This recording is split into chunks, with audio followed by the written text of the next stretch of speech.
I'm Jeff Philbin, here with ways to make dinner time the best time of the day. Today, a trip to Mexico from the comfort of your kitchen. We're bringing you birria, a marinated meat dish, plus toss that mix in the trash because we're making margaritas and doing it the right way.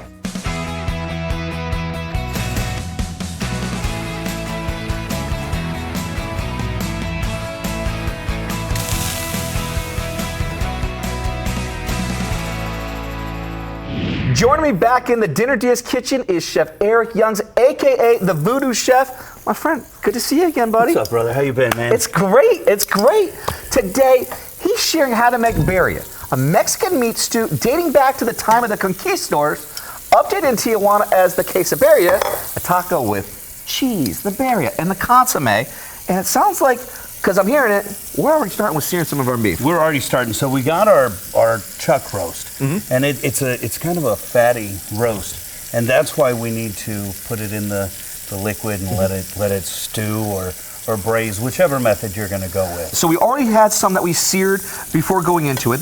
Now, was it seasoned before it hit this Dutch oven? Absolutely. We put the Voodoo Chef Red on the meat ahead of time, and we let it set at room temp for about a half hour. Okay. That's going to let the red do its thing. It's going to pull the moisture out of the meat, allow for that good hard sear that you see, and it's also going to transfer those flavors. Now, what are the flavors that are going to be in that seasoning mix then? So Voodoo Red is the Voodoo Chef seasoning that has all your earthy, warm flavors, your cayenne, your cumin, your paprika, and these are the flavors of the birria, the coriander. So with Voodoo Chef, we just take the guesswork out of the mix. We have it all in one jar, and we have it ready to go. Okay. Carrots are going to bring a little sweetness to this birria, help mild out some of those old school gamey flavors. Yep. Once our onions start to begin to get translucent, we're going to go ahead and add our minced garlic. And then we just continue this process as these cook through. And then we're going to start, as you hear, layering the flavors. Yeah. We're going to add some tomato paste, a whole cinnamon stick. How important is it to have the whole cinnamon stick versus ground cinnamon and trying to be like, hey, I already had that in the cabinet, but I didn't have the cinnamon stick? We're buying the Mexican cinnamon sticks. It's a little softer, a little sweeter. And when you're buying that ground cinnamon, you don't really know what's in there. Okay. So we want to find those Mexican cinnamon. Okay, Bailey's went in there next. Bailey's, peppercorns, Mexican oregano, and our dried chilies. Okay. We have our California, our arbol, and our anchos. Now, we're going to deglaze with some of the stock that we had. We're going to put a quart of stock in our pot. When we get to this point, we want to make sure we scrape the bottom too. And lift everything up? Lift everything up, and then this is going into the blender. We're going to puree it once those dried peppers are rehydrated, and that's what's going to create our stock. For an authentic birria for your dinner, no need to keep the notes. Just grab Chef Eric's recipes at our website, dinnerdeas.com. We have all the ingredients with all the amounts and easy to follow step-by-step directions. You can even get there without even having to type the web address. If you get your phone, open the camera app, and point it at your TV right now, down at that black and white square in the corner of your screen, it's our QR code, and when your camera recognizes it, a link to us will pop up on your phone. So now all we would just want is to bring this hot liquid to rehydrate all of our peppers, right? Once we rehydrate those peppers, it doesn't take too long, a couple of minutes. We're going to go right to that blender. So if you're ready, I'm going to take the peppers and I'm going to spoon them in. We're going to get ready to go. I'm going to take some of the big chunks first. I don't want to create a splash. All right. It's all about working smart with this. You know, I don't want to get burned, so. So we got your hot pads right here. And now that we have that in there, we'll just go ahead and add the rest of the liquid.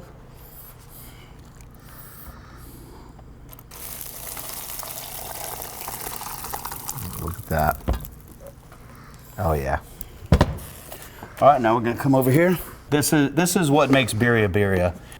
We're gonna pulse, and then we're gonna put it on puree. Okay.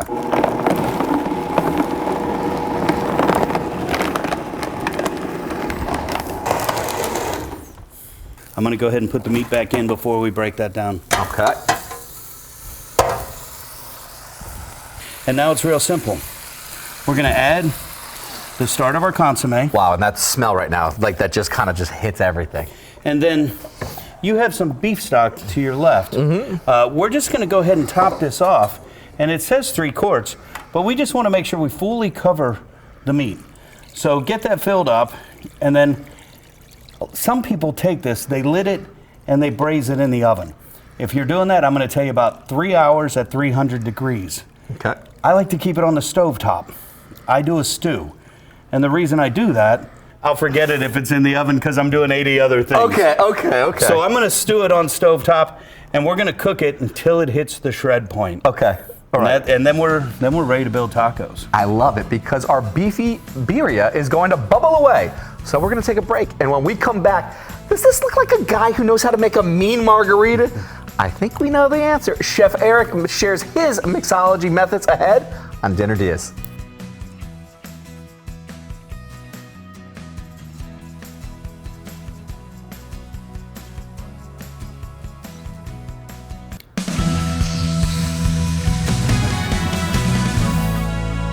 Welcome back to Dinner Diaz. Today we're making a Mexican meal with Voodoo Chef Eric Young's quesadilla tacos, slow stewed beef, which we're serving up with cheese and consomme. Before the break, we seared our seasoned beef, then sauteed onions and garlic, adding tomato paste, adding in a cinnamon stick, bay leaves, peppercorns, oregano, and chilies. Then the beef stock, which we blended up and put back in our pan with the beef, and that's just simmering away here on the stove, which means we have time to make a margarita. And I don't mean the pizza. No, sir. No, sir. This is the real deal, Jeff. So, you know, I love my margaritas. This is my favorite drink of all time. So we had to voodooify it. We had to make our own. So we're going to go right to it. First thing we got to do, we're going to create a rim for the glass. So I have some sugar. Okay. I've got some limes that I zested fresh. And we're going to add some Voodoo Red. So it's not just salt. I'm not a salt guy. I prefer a sugar rim. Okay. And if I'm going to voodooify it, we're going to add the lime and the Voodoo Red too. And since we were doing the birria, I said let's take this all the way. I'm going to make sure we just get this evenly dispersed. And you could do this at your house. If you want to do just the sugar, do just the sugar. If you want to do the salt, this can be done with the salt as well. Very cool. So real simple, right? We're going to get our glass. We're going to hit the outside with a lime. And we're just going to get the lime right on the outside rim. This is going to help us. This is the glue. This is where it's going to all stick. All those flavors. Pretty simple. We got a nice little rim. So now we save this. Wait, time out. Yes, sir. I don't see a margarita. I see a pint glass here, my friend. Like, time out there, man. You and I go back. You know me. This is, if you're going to hang and make margaritas with us, you definitely need to be able to voodoo like we do. All right. We're going all out then. So next, we got to get the ice in the glass. So we're just going to fill this glass all the way. I love my drinks ice cold. A lot of people talk about drinking items neat. I like mine way overproduced with that ice. And we just set that aside. And that's right there waiting on you, my friend. So now we get our shaker because I shake my margaritas. We need a little bit of ice in our shaker. And now the fun starts. Okay. We're going to take our tequila 512 and we're going to add this in here. I have speed pours on mine. It allows for an easier pour. No, and if someone at home doesn't have a speed pour, because folks, let's face it, you probably don't have a speed pour at the house. What would be the proper ratio? I mean, like, you drinking Voodoo? I'm drinking a stand up. How about that? So we're going to go about 3 ounces of the tequila. Okay. We're going to add just a little bit of agave, about a teaspoon or so. Okay. The sweetness is going to help us cut through that tequila, which sometimes can tend to be strong. The reason I like the 512, it has a subtle flavor of vanilla, and I think that just adds tremendously to our margarita. And no margarita mix in sight. None. So a margarita mix, you know, most of the time they're doing a sugar water, a simple syrup, and they're adding the lime to it, or, you know, creating that sour mix. Yeah. So we're basically doing the same thing with the fresh lime and the agave. And controlling the sweetness too with the agave that you're pouring into it, because like the mix is like, that's where it gives me the headaches. It's just yeah, they're too sweet. It's all corn syrup, and so that ain't good. And Jeff, our margarita's done. Maybe a little more tequila. We're going there. You want to shake? Sure. Let's shake, rattle, roll. Here we go. Come on now. Now the beauty of the shake, make sure that's in tight. The reason we shake, we're not just creating that mixture. It's not my first rodeo, my friend. College was fun, you know. We're making sure all the flavors combine, but we're also agitating it a little bit, aerating it just a touch. And Jeff, how do you know when that's done? Well, I mean, like my hands are starting to get frozen, by the way. So and absolutely, as that frost builds up on the outside, that's the key that we're at the point we need to be. Okay. Do you still have the pop? I think let's see if I still have that. Look at that. It ain't my first rodeo. Here you go, my friend. You All want right. to pour? Let's go for it. So we get our strainer and we just fill our glass. Okay. I'm earning that tip tonight. Make sure that you do tip your bartenders on your way out, my friend. Now, Jeff, most people would say you're a little short. Well, I mean, it was a pint glass. You gave me a pint glass to work with, my friend. I mean, But that's where the Grand Marnier comes in. I like a Grand Marnier floater on top of my margarita. So we're just going to top this bad boy with some Grand Marnier. all right, so you're putting the floater on. I'm sinking to the bottom in that one there because now we just really do need the lime and the straw we here. don't need much of a garnish for me. I like a little extra lime because I'm going to hit that drink with that lime, and we're going to be good to go. No umbrella needed. No None. sword, nothing. Waste time, waste money. Straight into it. All right. To grab Chef Eric's idea for dinner and these drinks, head to our website, dinnerdeas.com, where you can watch any of our shows over again anytime you like. Just scan the QR code to head there now. And we're going to take a quick break and try to stay sober. When we come back, we're finishing up our tacos, and Chef Eric shares his tips for a tasty tortilla. Ahead on Dinner Diaz. Tequila 512 is a financial supporter of the Voodoo Chef Foundation.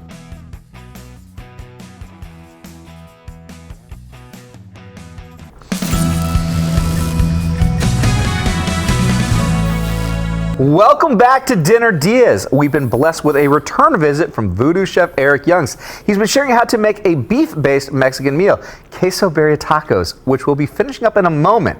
Before the break, we made the perfect margaritas, coating the rim of the glass with a little lime, then dipping into a mixture of sugar, seasoning, and lime, then shaking, not stirring. Tequila, lime juice, and agave, straining over ice, adding our Grand Marnier as the finishing touch. But now, back to the Birria, which should be left simmering until about tender, which typically takes about 2-3 hours. Yeah, depending on exactly where your heat is and how much meat and the liquid.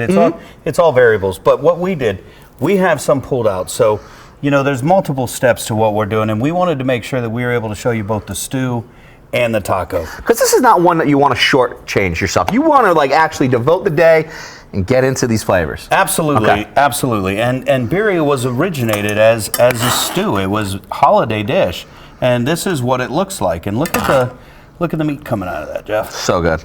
So good. So we're going to pull the meat, and we're going to create a bowl of the stew. But before we do that, we're going to give you a little sample here, buddy. Oh yeah. So here's a little sample of that meat, and this is what it would look like when we go to pull that meat.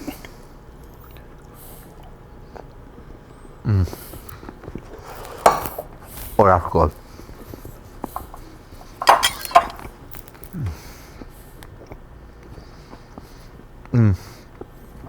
This is one you want to savor every single bite and take it slow. The fattiness and that richness coats the palate. The cinnamon is just lingering right there. Not too spicy, but a warm heat that's behind it. Wow. And you know what that shred Wow. is like now. It's nice and tender. So what we would do is if we had this as the stew for the celebration, maybe the next day we take the leftovers, which there aren't going to be any. No, this is already. Pull it right back into the sink, actually, on that part. And that's where we would shred it down and create our queso birria tacos, Okay. which is where we're at now. So what we have here is we have that stew or braising liquid. We took the meat and we shred the meat down. We pull the meat out, we shred it down, and now we're ready to build our birria, our tacos. Yeah. And this is what people are used to. Let me grab my cook spoon here. So the chuck roast, pretty fatty. Yeah. It's called a dirty stock because we don't get rid of any of that fat. We don't strain any of that goodness out. We puree it. We put it in. And now here's where we begin. We're going to take our yellow corn. Does it have to be corn tortillas? So traditionally it's corn. If you want to use flour, it's going to crisp up a little different, taste a little different. Yeah. But again, you do you. You do you. So here we go. While I do this, Jeff, if you want to put some of the mozzarella on there, traditionally Oaxacan cheese, But Oaxacan cheese kind of tastes like Jack. It kind of pulls like mozzarella string cheese. And so we're just going to get the mozzarella on here. This is the farmer's shred. And what does that mean? Man, you smell that good? It's really good. Popping right up at you. So the farmer's shred, oh, wow, excuse me. The farmer's shred is the thicker shreds that you see right there. It's not that fine shred. They're more like strings. And that's what's going to help create that lovely pull that we're used to. Once we get the cheese on, we just come over with our shredded meat. And now we're halfway done, you know. People only see this part when they order these. Yeah. They don't see the long work that went into it, the braising of the meat. But there's a joy in that one because we just got all the wafts of all those smells. Like this could be filling your house, and with that level of appreciation and that satisfaction that it was worth the time. And the beauty, do this on a Sunday. Yeah. Have it on Taco Tuesday. So do all the work on the front end so we can enjoy it later. And you're ready for it. All right, a little bit of cilantro, lime, onion. Okay. Just small diced onion, chopped cilantro, squeezes of lime. It's my favorite part. And we're good to go.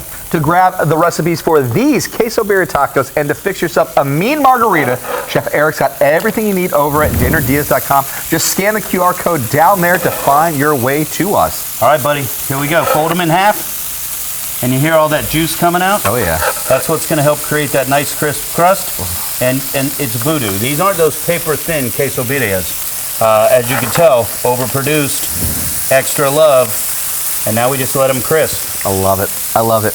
If you make this dish or the drink, snap a photo and share it with us at facebook.com/dinnerdeas and give us a follow or a like, even both. That's where Wendy found us. She watched our eggs 3 ways recipe with Chef Jeremy Declue. He made a French omelet, Portuguese scrambled eggs, and an avocado toast with a poached egg. Wendy told us, hubby and I were watching this at 8:30, and by 9, we were in the kitchen making poached eggs, LOL. She says, I love making œuf brouillard. That's scrambled eggs in French for the rest of us, so I can't wait to make this omelet using his technique. Thank you, Wendy. And if you do, or if you make these tacos, post a photo on our Facebook page. When we come back, taste test time with Voodoo Chef ahead on Dinner Diaz.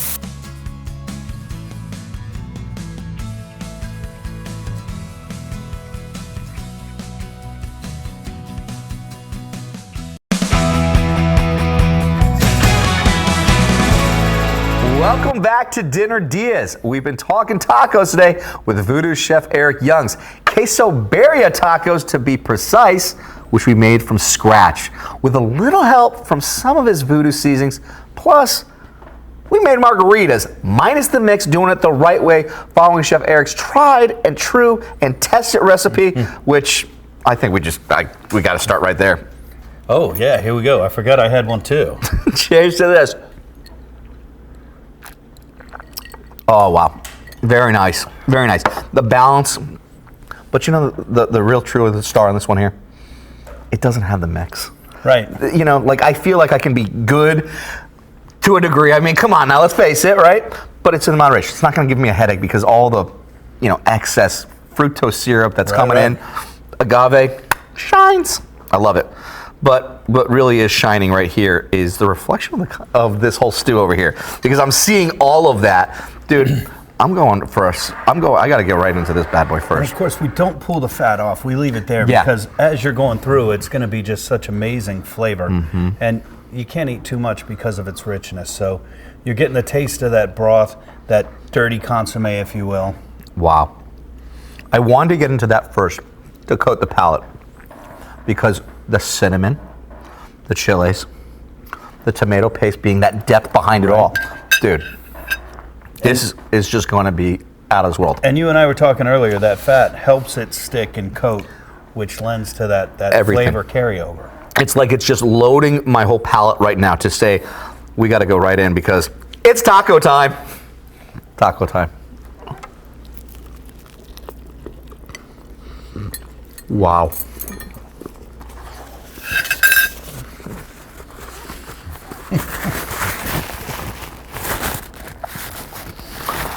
Dude, I was getting scared. I didn't know if the pause was a good thing. Oh, no.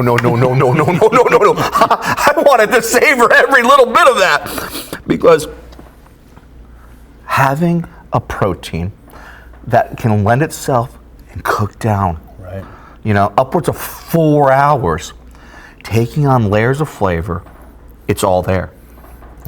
Cream it out with the cheese, and the cilantro and onion bring the little The flavor brightness, and and you need that. You need that to break what's happening with the fattiness. and a little bit of crunch. Yeah, A little bit of crunch. with just that little bit. I'm going back for a second bite for that one. You go ahead. Me too.